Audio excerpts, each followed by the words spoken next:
Nest or Ecobee, which reigns supreme? There can only be one.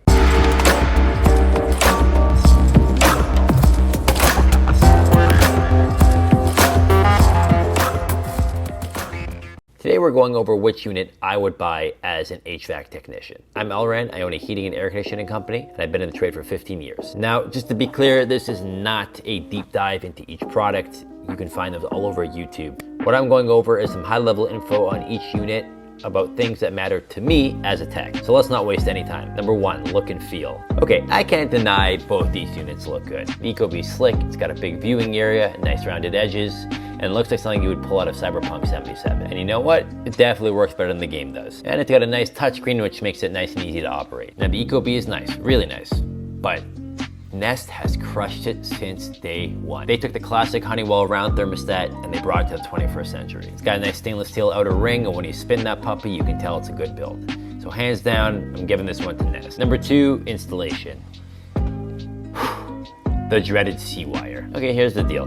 These thermostats require a common wire to function properly. Okay, now before I get the comments down below about your Nest working perfectly without a C-wire, yes, I'm aware that Nest has a power stealing function, which allows the unit to function without a C-wire. Now, what you may not be aware of is that is not an ideal solution. The problem here is it doesn't allow the battery to charge the same way it would with a C-wire. What this ends up leading to are things like lag, all kinds of weird glitches, and battery damage over time. When I say weird glitches, I don't mean like a flashing screen. I mean more along the lines of you come home in the middle of the summer and your furnace has been pumping for hours, or you come home in the middle of the winter and your AC's been pumping. And I don't know about you, but I am not a big fan of frozen pipes. The other problem you're gonna have is that if that battery completely drains, you're not gonna be able to turn it back on with just a C-wire. You're gonna need an external charge. Now, word on the street is that Nest does have a new model with AAA batteries, but if I'm getting a smart thermostat, not looking to change batteries. Now the Ecobee, on the other hand, cleverly came up with the PEK, the Power Extender Kit. It's essentially a small little device that sits inside your furnace and it'll emulate a fifth wire. It basically solves all your problems.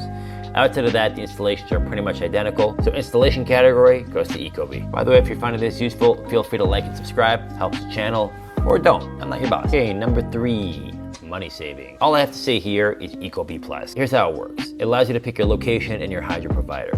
Based on that, it'll determine what your peak times are. Then you can pick how aggressively you want to save. Based on that, it'll regulate when and how to fire your equipment. And the one thing to keep in mind is that if you go too aggressive on your savings, you will notice some temperature swings in the house. But personally, I like saving money, so it doesn't really bother me. Nest has a nice little feature, which is the Eco Indicator.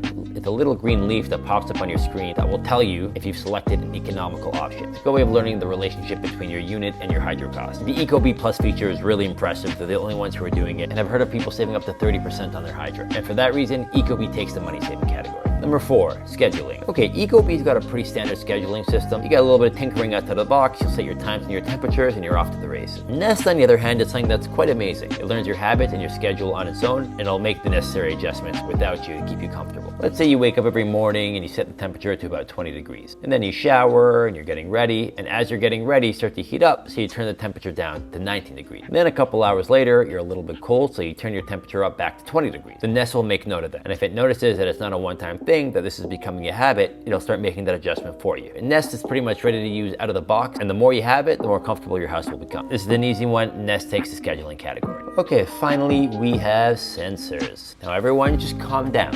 I know Nest has sensors now. Everything is gonna be okay. What you may not know is that the Nest sensors are only temperature sensors, and the Ecobee sensors are also infrared. This allows those sensors to act as motion sensors. So why does this matter? Let's say you and your wife or husband and you're sitting in your living room, you're both watching TV. Then one of you decides to go upstairs. The motion sensor will detect that and it'll start evening the temperature so that both rooms are as comfortable as possible. If it notices that you guys are back together, it'll start focusing on getting the temperature that you asked for in that room. There was a time when these things were just gimmicks, but the truth is now it's at the point where they're actually really affecting the comfort in the house. And so Ecobee takes the win in the sensor category. These are the factors that I care about as a technician. If it's up to me, I'm buying the Ecobee every time.